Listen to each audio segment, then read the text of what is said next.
अब तो वही रास्ता अपनाना होगा।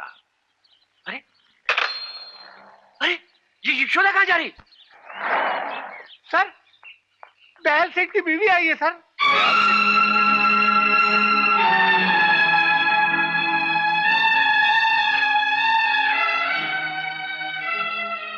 नमस्ते थानेदार साहब। नमस्ते।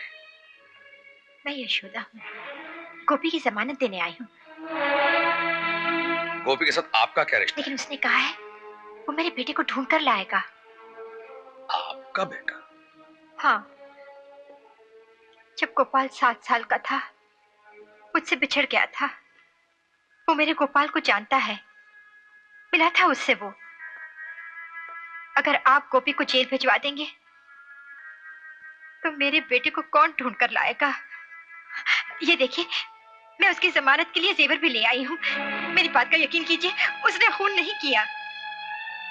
मैं मानता हूँ यशोदा जी, गोपी ने खून नहीं किया है, मगर उसने ऐसा कुछ देखा जरूर है जो अगर हमें मालूम नहीं हुआ तो असली खूनी कानून के शिकंजे से निकल जाएगा।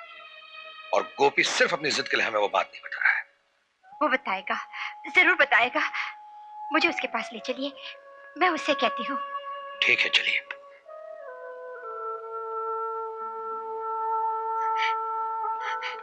गोपी, आप यहाँ क्यों आई माँ जी? तेरे लिए आई हूँ। आपको यहाँ नहीं आना चाहिए था, लोग क्या समझेंगे? लोग तो मुझे पागल समझते हैं। नहीं माँ। हाँ? माँ जी, कोई मेरे सामने कहकर तो देखे। गोपी, थानेदार साहब कह रहे थे वो तुझसे कुछ जानना चाहते हैं। बता दे बेटा, अगर तू नहीं बताएगा तो ये लोग तुझे नहीं छोड़ेंगे। मेरी इतनी बात क्या नहीं मानेगा? माँ जी। बेटा, खा मेरी कसम। नहीं माँ जी, इसमें कसम खाने की क्या जरूरत है? आपने कह दिया, मैं बता दूंगा, सब कुछ बता दूंगा। हाँ इंस्पेक्टर, मैं हूँ गोपाल। इसका मतलब कि सेठ दयाल दास जेल गया हुआ पुराना पापी छगनलाल है। हाँ, जब वो मेरी माँ को मुझसे जुदा कर रहा था तो कह रहा था कि मैं एक हरामी हूँ, गंदी नाली का कीड़ा हूँ, शायद मेरा कोई जन्म परिचय भी ना हो। लेकिन इस देवी ने अपने सीने से लगाकर मुझे एक नई जिंदगी दी है। इंस्पेक्टर, इसलिए मुझे मेरी माँ चाहिए। आज माँ मिलने के बाद भी मैं ये नहीं कह पा रहा हूं कि मैं उसका बेटा गोपाल हूं। मैंने उनके सारे सपने तोड़ दिए। अनपढ़ तो हुई, लेकिन इंस्पेक्टर कम से कम एक अच्छा इंसान तो बन सकता हूं। गोपी, इंसान अपने कर्म से ही अच्छा है बुरा बनता है। जैसा मैं कहता हूं वैसा तुम करो, मेरा मकसद भी पूरा हो जाएगा और तुम्हें तुम्हारी मां भी मिल जाएगी। इंस्पेक्टर, तुम जो बोलोगे मैं वही करूंगा। फिलहाल तुम्हें गोपी बनकर वहां सब बातों पर नजर रखनी है। कौन आता है, क्या बातें होती हैं, सब कुछ तुम्हें जानना है। हाँ, लेकिन अगर वो मुझे रहने ना दे तो? रहने देगा गोपी, जरूर रहने देगा। रहना तो दूर की बात, अब तो तुम्हें छोड़ेगा ही नहीं। अगर वो छोकरी वाली मनगढ़ंत कहानी उसके दिल में बिठा सको तो। क्या नारियल बाग में तुम कब गए? शाम को। शाम को? हाँ, विदु गवाला ने शराब की दावत दी थी और कहा कि सूरज ढलने से पहले नारियल बाग में हमारा इंतजार करना, हम आकर तुझे ले जाएंगे। साला अपन की किस्मत ही फूटी थी ना, जो शराब के लालच में वहां झक मारने चला गया। अरे सुनो तो, तुमने वहां देखा क्या? पगले ने एक खुरपी निकाली, फिर झाड़ के पास कुछ खोदने लगा, फिर वहां से एक लकड़ी का बाकस निकाला, बाकस तो फेंक दिया, लेकिन उसके अंदर के कागजात लेकर छोकरी को कहा संभाल कर रखना, इसी में ही सब कुछ लिखा है। तुम उस छोकरी को देखोगे तो पहचान लोगे? यही तो लफड़ा है ना सेठ, जब से साला वो कमीना थानेदार इस गांव में आया है ना, अब उनके लिए गांव जहन्नुम बन गया। कौन साला रहना चाहता है इस गांव में? लेकिन साला बोलता है जब तक तू उस लड़की का शनाख्त नहीं करेगा तू गांव से जा नहीं सकता। नहीं। क्या नहीं? मेरा मतलब है तुम ये गांव छोड़कर कहीं नहीं जाओगे, और अगर वो लड़की मिल जाए तो उसकी शनाख्त नहीं करोगे। अरे सेठ, फिर तो साला अपन को सचमुच मार डालेगा। अरे कोई नहीं मारेगा, हम जो हैं अब तुम हमारे आदमी हो, लेकिन तुम ये उसको बताओगे नहीं। अरे सेठ, मैं तो ये भी नहीं बताने वाला था, पर क्या करें, बीबी जी वहां पहुंच गई और बोला तू सब कुछ बता दे। मैंने सब कुछ बता दिया। हुजूर, हुजूर, बहुत सारी पुलिस। कहाँ? पुलिस चौकी में। सेठ, अबुल क्या है, मुनीम जी एक नंबर का गधा है। पुलिस स्टेशन में पुलिस नहीं रहेगा तो सेठ जी जाकर रहेगा। गोपी बाबू, बीबी जी ने आपको खाने के लिए बुलाया है। हाँ, तुम जाओ खाना खाओ, जाओ। क्या बक रहा था? आ, बैठ ना। लेकिन ये तो आपका कमरा है माँ जी। तो क्या हुआ, बैठ जा। मेरे सामने बैठकर खाने में तुझे शर्म आती है क्या? गोपाल तो मेरी गोद में बैठकर खाना खाता था। तू खाना। ये तो बता, तेरा कौन कौन है? मेरा आपके सिवा कोई नहीं है माँ जी। मेरा भी तो गोपाल के सिवा कोई नहीं है। अरे अर्जुन, तुम? माँ जी, मुझे पता नहीं था कि देवीपुर में इतनी खूबसूरत सुबह होती है। हुजूर, वो देखिए, खड्डा। अरे अरे हुजूर, बाकस।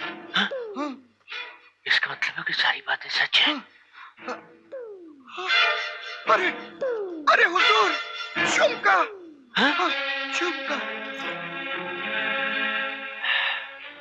अरे अब झुमका मिल गया तो कान भी मिल जाएगी। हाँ हुजूर, मैं अभी गांव में पता लगा के आता हूँ। गधे के बच्चे, किसी को ये मालूम नहीं होना चाहिए यहाँ ये सब कुछ हमें मिला है, और ये भी किसी को नहीं मालूम होना चाहिए कि हम लोग यहाँ आए थे। नहीं नहीं, किसको नहीं मालूम पड़ेगा। मगर इस तरह के एक एंटी सोशल एलिमेंट पर भरोसा करना ठीक होगा क्या? सर, मैं आपसे उम्र में तो छोटा हूं, लेकिन मेरा अपना तजुर्बा यही कहता है सर कि इंसान जब ममता और जज्बात के बंधन में जकड़ जाता है तो बड़ी से बड़ी कुर्बानी कर सकता है।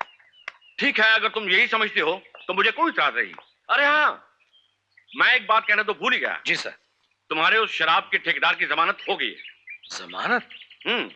किसने दी सर? दयाल दास ने? नहीं, देवीपुर के जमींदार भुजंग चौधरी ने। भुजंग चौधरी? ये मिर्जागंज रहते हैं सर? नहीं, रहते तो बम्बई में हैं, लेकिन मंदिर के सिलसिले में कलेक्टर से मिलने आए थे। जब भुजंग चौधरी अदालत से निकल रहे थे तो उनकी मुलाकात ब्रिजू प्रसाद से हुई। कौन है तू? छू दिया? छू तो नहीं। जी नहीं, मैं बिरजू हूँ। कौन बिरजू? देवीपुर के हनुमान प्रसाद का लड़का। ओ, तू हनुमान का बच्चा? तो क्या किया है तूने? इसमें क्या किया है इसने? गैर कानूनी शराब बेचते थे। कहाँ? गाजीपुर में। गाजीपुर? जी हाँ। ये हमारे इलाके में? लो पकड़ो पकड़ो पकड़ो, मैं देखता हूँ। हुजूर, देखता हूँ। साले, मैं तुम्हारी क्या कर रहे हैं आप? साले, जाने दीजिए हुजूर। साले साले, ये मुझे दे दीजिए साहब। ले जाओ इसे मजिस्ट्रेट के सामने। मजिस्ट्रेट से कहना इसे फांसी पर चढ़ा दे। चला कहना ये हमारा हुक्म। और ताज्जुब की बात तो यह है कि आज सवेरे मेरे पास मिलने खुद आए थे और आकर बिरजू प्रसाद की जमानत देकर अपने साथ देवीपुर लेकर चले गए। हम तो कल शाम को ही आ रहे थे मगर फंस गए थे। हुजूर, ये सुअर के लिए फंस गए थे हम। जी चाचा जी, श्री राम। आया हुजूर। कड़ी नजर रखना इस कुत्ते पर। तुम्हारा बेचाल देखा तो कोड़े मार मार कर चमड़ी उधेर दे रहा है साले। खड़े खड़े दांत क्या निकाला है? चल भाग सुअर। ए बुआ, कौन है ये बदतमीज जो मंदिर में आकर गाली गलौज कर रहा है? आइए आइए मेरी माँ, ये बदतमीज आप ही के अधम संतान है। पर क्या बात है बहन जी, इन्होंने कॉलेज वाले जाना छोड़ दिया क्या? छोड़ तो नहीं दिया, लेकिन अब बड़ी हो गई है ना। अच्छा, आपको तो कितने दिनों से कह रही हूँ, आप ध्यान ही नहीं देते। कैसे नहीं देते बहन जी, आपने अपनी बेटी का नाम सुभद्रा रख लिया। अब सुभद्रा लायक वीर अर्जुन तो चाहिए, है ना? शिव काका, माँ जी की चिट्ठी। मेरी चिट्ठी? ला इधर, ला इधर ला।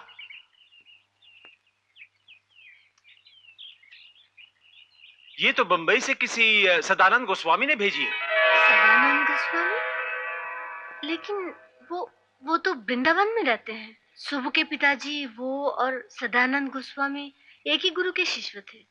सुबु पढ़ना।